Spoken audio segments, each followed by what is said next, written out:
qu'il est déjà actualisé et donc on pourra très bientôt se concerter directement via ce groupe WhatsApp. Bien, alors le premier exercice était de trouver le domaine de définition de 8 fonctions. Alors pour la première fonction, c'était une fonction trinôme du second degré et donc son domaine c'est R. Pour la deuxième fonction, c'était une fonction rationnelle, c'est-à-dire c'était un polynôme divisé par un polynôme, et donc le domaine c'est l'ensemble des x tel que le dénominateur soit différent de 0. Bien sûr, vous avez trouvé x carré moins 4x plus 3 différent de 0. La résolution de l'équation x carré moins 4x plus 3 égale à 0 conduit à un delta positif qui est égal à 4 et à deux racines qui sont 1 et 3. Et je sais donc que les valeurs à éliminer du domaine sont 1 et 3. Donc le domaine de définition serait R privé de la paire 1, 3. Si je veux l'écrire en forme d'intervalle, c'est moins l'infini 1 ouvert en 1 pour éliminer le 1, union 1, 3 pour montrer encore que le 1 est éliminé et que le 3 est hors df, union le dernier intervalle qui reste 3 plus l'infini. Voilà donc pour la deuxième question. Pour la troisième question, c'était une racine carrée. D de f, c'était la fonction qui a x associé racine de 2x plus 1. On sait que toute quantité sous la racine doit être supérieure ou égale à 0. Ici, d de f, c'est l'ensemble des x tel que 2x plus 5 est supérieur ou égal à 0. Or, 2x plus 5 supérieur ou égal à 0 conduit à 2x supérieur à moins 5, soit x supérieur à moins 5 demi. Je divise par 2 qui est un nombre positif et donc l'inégalité ne change pas de sens. Le domaine serait alors tous les réels qui sont supérieurs ou égaux à moins 5 demi. C'est l'intervalle moins 5 demi fermé puisque l'inégalité est large, plus l'infini. Pour la quatrième, c'était encore une racine carrée, mais cette fois-ci, c'est f de x égale à racine de moins 3x plus 1. Et le domaine serait l'ensemble des réels x tels que moins 3x plus 1 supérieur ou égal à 0. Or, moins 3x plus 1 supérieur ou égal à 0 équivaut à moins 3x supérieur à moins 1, ce qui donne x inférieur ou égal à moins 1 sur moins 3, c'est-à-dire x inférieur à 1 tiers. Le domaine serait alors tous les réels inférieurs à 1 tiers, c'est-à-dire moins l'infini, 1 tiers.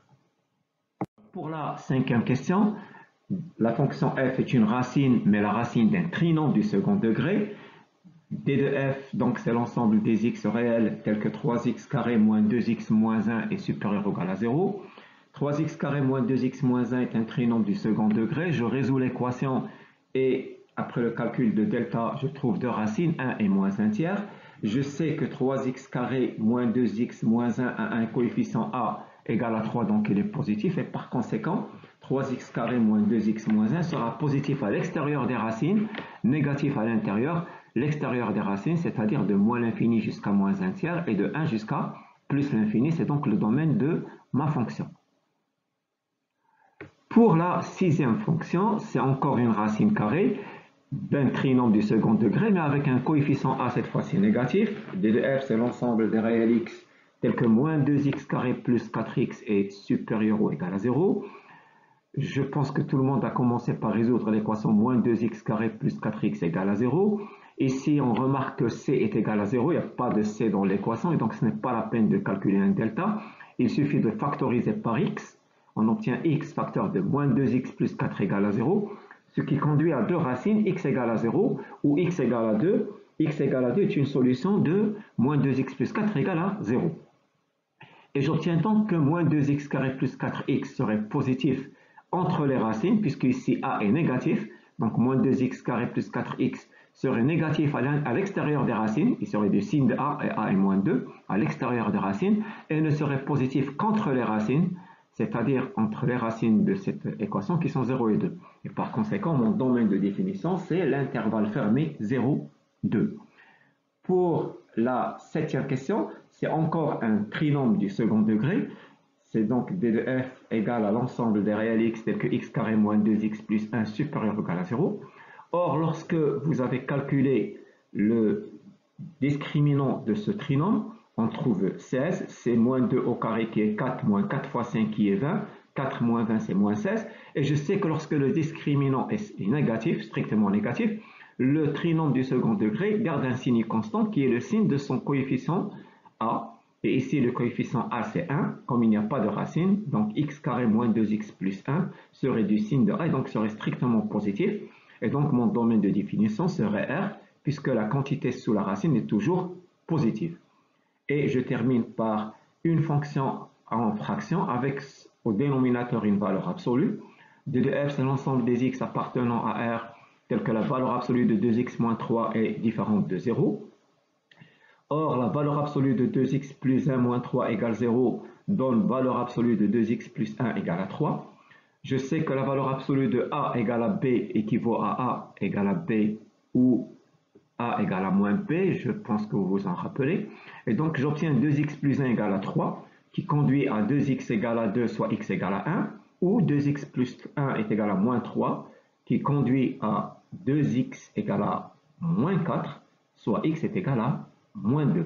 Et donc, il y a deux valeurs impossibles pour ma fonction. Ce sont les valeurs 1 et moins 2 qui rendent le dénominateur nul. Donc, mon domaine de définition serait R privé de la paire 1 et moins 2. Alors, pour l'exercice suivant, c'était un exercice où il fallait tracer les représentations graphiques de certaines fonctions simples.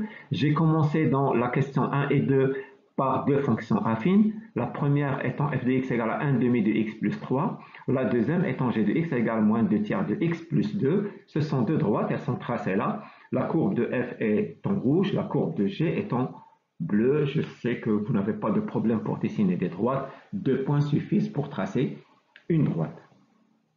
Alors, pour la troisième question, il s'agit d'une valeur absolue, h de x égale valeur absolue de x.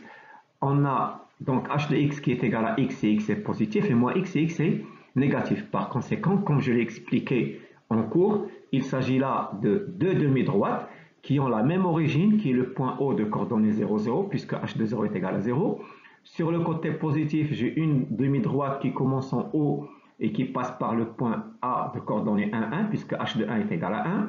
Et du côté négatif, j'ai une demi-droite d'origine O et qui passe par le point B de coordonnées moins 1, 1, puisque h de moins 1, c'est valeur absolue de moins 1, c'est 1. Et donc, j'ai l'union de deux demi-droites qui représentent la fonction valeur absolue de x. Je vous demande de vous rappeler de ce graphe de la valeur absolue de x. C'est un graphe qui est très utile, qu'on retrouvera l'année prochaine en première et que vous aurez l'occasion de retrouver un peu partout dans votre cursus scolaire. Alors, pour la fonction k de x, on a k de x qui est ici la valeur absolue de 2x moins 4.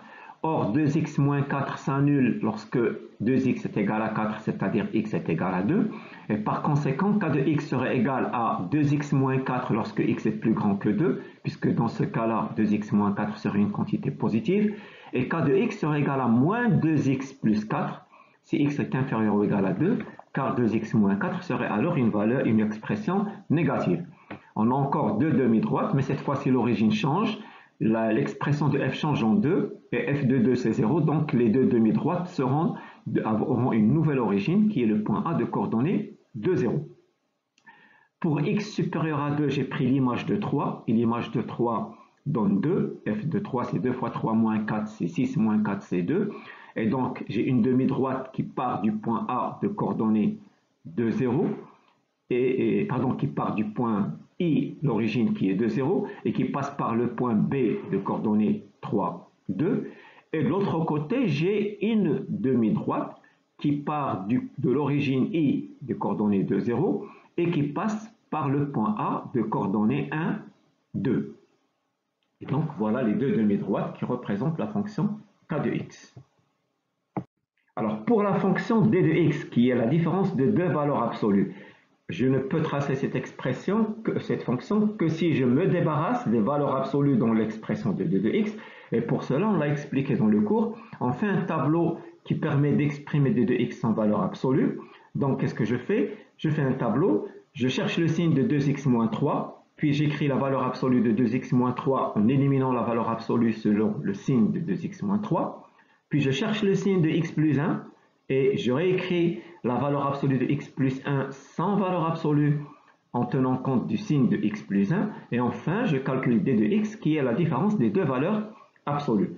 Sur le tableau, j'ai placé moins 1 qui est la valeur où s'annule x plus 1 et x plus 1 est une quantité négative avant moins 1 et positive après moins 1.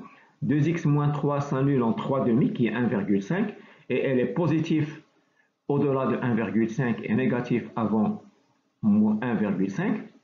Donc, vous trouvez sur la première ligne le signe de 2x moins 3. Il est négatif avant 1,5 et positif après 1,5. Donc, la valeur absolue serait moins 2x plus 3 entre moins l'infini et 1,5. Et c'est 2x moins 3 entre 1,5 et plus l'infini.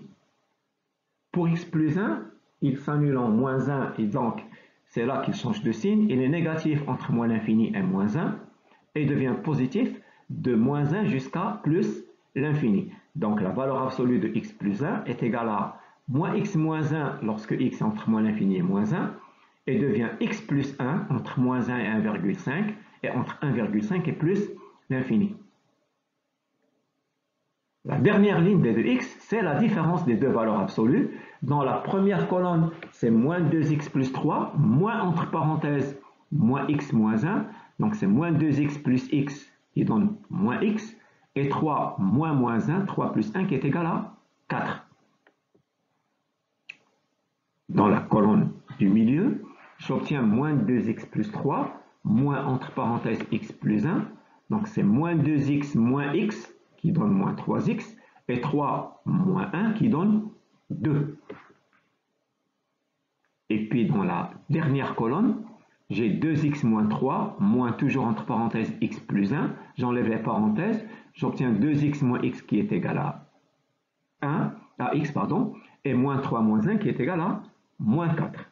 Et donc j'ai une expression de d de x qui est sur moins l'infini moins 1 égale à moins x plus 4, donc il s'agit d'une demi-droite dont l'origine est le point d'abscisse moins 1, puis entre moins 1 et 1,5, j'ai moins 3x plus 2, et là il s'agit d'un segment qui commence au point d'abscisse moins 1 et qui se termine au point d'abscisse 1,5. Et enfin, entre 1,5 et plus l'infini, j'ai encore une demi-droite dont l'origine est le point d'abscisse 1,5 et qui va vers plus l'infini. Alors, j'ai tracé là votre courbe, passez au slide suivant. Vous avez la courbe qui est justement une demi-droite. La première demi-droite est d'origine B de coordonnées moins 1, 5. Et j'ai cherché l'image de moins 2, c'est-à-dire j'ai cherché l'image d'un point qui se situe avant moins 1. Et l'image de moins 2, c'est 6. Donc c'est la demi-droite d'origine B passant par le point A.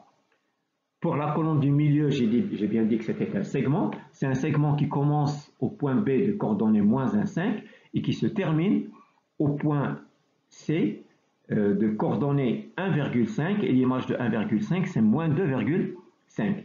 Et puis pour la dernière demi-droite, c'est une demi-droite dont l'origine est le point C et j'ai cherché l'image de 3, j'ai trouvé que l'image de 3 est moins 1, donc c'est une droite qui commence au point C et qui passe par le point E de coordonnées 3, moins 1. Vous voyez bien que j'ai deux demi-droites, une première demi-droite qui s'arrête en B, un segment BC, et puis une dernière demi-droite qui commence en C et qui va vers plus l'infini.